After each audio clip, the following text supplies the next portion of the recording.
Amiche e amici di Televallassina, vi do appuntamento alla 9ª puntata di Pellegrini di Speranza, Giubileo 2025 con Televallassina.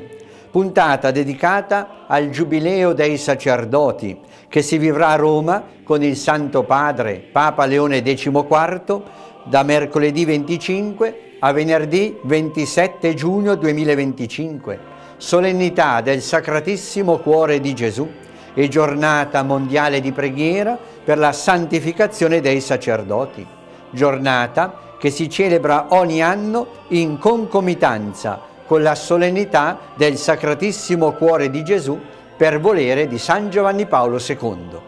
Vi aspetto martedì 24 giugno 2025 alle ore 21 su Televallassina.